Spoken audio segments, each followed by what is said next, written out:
Sean is in Charlotte, North Carolina. Hi, Sean. How are you? Hey, good afternoon, gentlemen. Hope you're doing well. Yeah, we are, sir. How can we help? Hey, just trying to get some clarity. Just a backstory. I'm a single dad, 47 years old.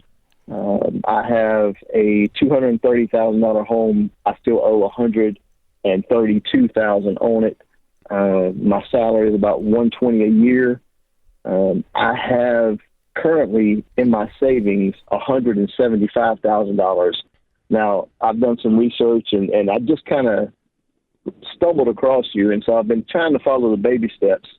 I still owe $15 on an automobile that I plan on paying off this week. Good. Which will leave me $160. Mm-hmm.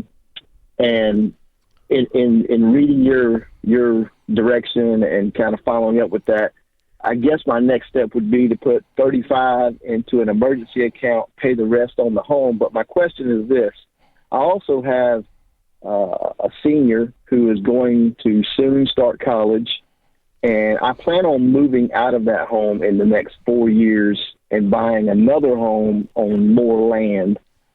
So should I take that money and try to invest it somewhere? Should I just pay it toward the home? No, let me back up. I have $300,000 in a 401k and $100,000 in company stock. Okay, good. So I'm just trying to get some direction on where this money should be best used. Sean, you have done an amazing job of saving. Where did the $175,000 come from that you have in savings? I actually, over the last 2 years, I actually cashed out some non-qualified stock options in anticipation of my son going to college. Okay. My mindset originally was to help him with college, but then the more I discussed it with folks, the more that they said, well, that money could be better used elsewhere. Mm-hmm. So that's what I'm trying to. I'm trying to maximize where I use that money. How's he going to go to school? Well, I mean, he's got a little bit of it taken care of, but obviously it's either going to be he's going to have to take out student loans, which I don't want him to have to do. I want to help him. Whoever's telling you that that's a plan, listen, whoever you're listening to that says that's a plan is an idiot. Okay? You don't need to listen. Okay. Okay. Invest the money and your son takes out student loans. Well, that's a dumb butt suggestion. Okay, you wouldn't do that. You know you wouldn't do that. You're a saver. You wouldn't have even thought about that. So, now you've got good common sense, dude. And I think you trust your instincts, and your instincts are telling you that if you paid off your house and your car and you had an emergency fund and you have $100,000 in additional stock that's not tied up in retirement, that the boy's going to school without any dadgum debt. You don't have a house payment anymore. And that's what I'd hope for. Yeah. I guess I'm just scared to take that huge amount of money and pay it off toward the house. If you hate it, you can go get you a mortgage later. Yeah. Right. Yeah. And you're talking about you may sell it in 4 years. You may not. Either way, you don't have a payment, but think about it. The home is still going to appreciate, and it's going to sell for what it sells for. You take that, and then you buy the next house. Yeah, if you hate being debt-free, you can get you a mortgage. So you think my best avenue here is to keep the $35 in a 6-month emergency fund, pay off the car and the home? Yes. And just continue investing in my 401k, or should I be trying to stop a second. Stop a second. Okay. Just breathe this in for a second. Okay. You don't have a house payment. You don't have a car payment.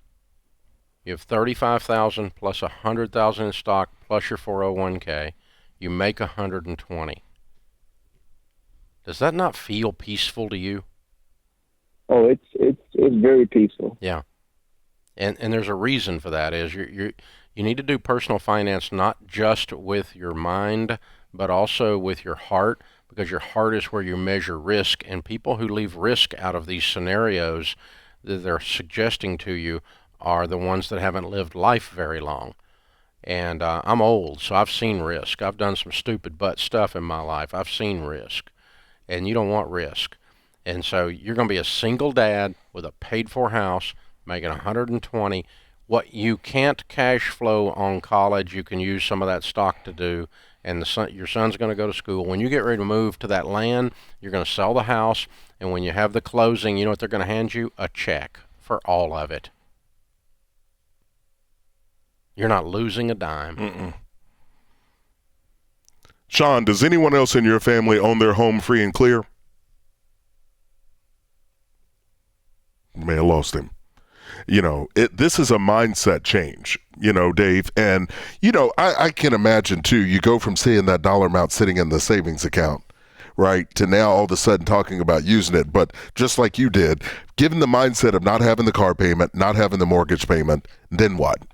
When I stand, not lately, but when I stand on a stage in front of 5,000 people and I say, I want you guys to imagine what it'd be like to have no debt, no master card, no discovered bondage, no American distress, no car payment, no student loan, not even a house payment. Just breathe that in.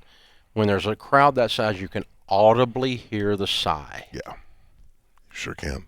And that's called common sense. Well, it's not sophisticated. Yes, it is. If you actually understand risk, it's sophisticated.